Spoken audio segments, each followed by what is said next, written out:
le rire quand il est teinté d'humour, pas la moquerie. Alors, c'est fondamental de faire la part des choses entre ce qu'est l'humour et tous ces faux frères que sont la moquerie, le sarcasme, l'ironie, qui n'ont pas du tout la même fonction. Et la confusion entre ces différentes formes d'humour va parfois créer effectivement des désastres. Lorsque l'humour se met à être malveillant, lorsqu'il n'est plus bienveillant, on n'est plus dans une relation d'humour. On est dans tout à fait autre chose et on n'est d'ailleurs pas dans le même rire. Et on est aussi parfois dans un rire qui ne va pas favoriser l'inclusion. C'est le rire d'exclusion, qui met l'autre à distance. Lorsque vous vous mettez à rire avec quelqu'un de quelque chose qui ne fait rire que vous et lui. Il y a un troisième qui ne peut pas en rire puisqu'il n'a pas connu la même histoire, ce qu'on appelle un private joke. Eh bien, très vite, l'autre va se sentir complètement désuni par rapport à votre inclusion et il va se sentir très mal à l'aise. C'est ce qui se passe dans tous les groupes sociaux contraints. On va avoir tendance à rire dans de l'entre-soi qui va éliminer l'autre, parce que les groupes humains sont constitués comme ça. Les groupes humains contraints, vous avez une euphorie communautaire, chouette, on est tous ensemble, c'est super, c'est génial. Et puis délestage progressif des membres, c'est quand on se met à parler sur le dos des gens, donc ne renoncez jamais à parler sur le dos de vos collègues. C'est indispensable au maintien d'une forme d'euphorie communautaire qui sinon ne tiendrait pas. Donc on est dans l'euphorie communautaire, waouh, c'est génial d'être ensemble, waouh, qu'est-ce que ce serait mieux s'il n'était pas là lui, et qu'est-ce que ce serait mieux si un tel n'était pas là. Et on va constamment agir de cette manière-là jusqu'à constitution des couples. Et regardez les émissions de télé-réalité, ils fonctionnent tous sur ce mécanisme-là. Euphorie communautaire, exclusion progressive des membres, constitution des groupes. Ça veut dire effectivement que quand on gère de l'humain, et c'est pour ça que la gestion de l'humour par un enseignant, elle est fondamentale.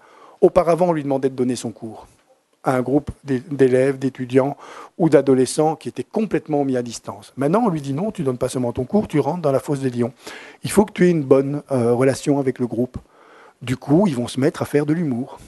Et ils vont se taper des grands moments de solitude. Parce que faire de l'humour, c'est faire rire quelqu'un qui conçoit les règles de votre humour. Et un adolescent, il va royalement vous zapper quand vous essayez de le faire rire avec des règles que vous ne concevez pas. On n'apprend pas aux enseignants à faire preuve d'humour. On n'apprend pas les règles de l'humour d'adolescent. Et on va voir les règles.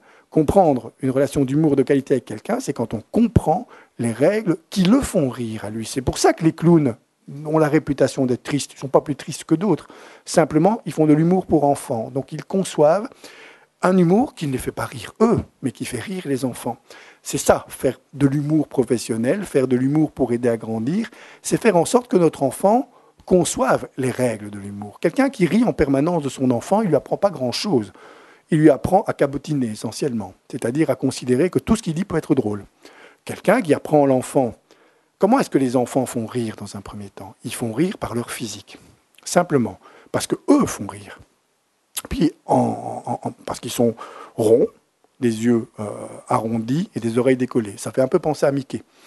Et les enfants, Mickey a été construit là-dessus. C'est pour ça d'ailleurs que quand vous voyez Mickey apparaître à Euro Disney, vous foncez sur Mickey pour lui demander un autographe. Même les adultes. Et on écrase même des enfants s'il faut pour avoir l'autographe de Mickey. C'est un obscur étudiant que personne ne connaît, mais ça suscite chez nous, ça éveille des formes d'irrationalité qui font qu'il est une invitation à une interaction positive. Personne ne penserait à foutre une claque à Mickey ou à Winnie l'ourson, parce qu'ils sont effectivement, ils ont ces caractéristiques qui sont les caractéristiques de l'état de bébé, qui nous invitent à sourire, à rire positivement quand on le voit. Donc on va d'abord rire du bébé, qui va constater très vite, effectivement, que lui aussi peut faire rire en retour. Et c'est là qu'il va commencer à devenir un individu qui se remplit d'humour, donc de la capacité à faire rire, parce qu'il aura perçu ces relations de rire comme étant bienveillantes et comme créant de la bienveillance.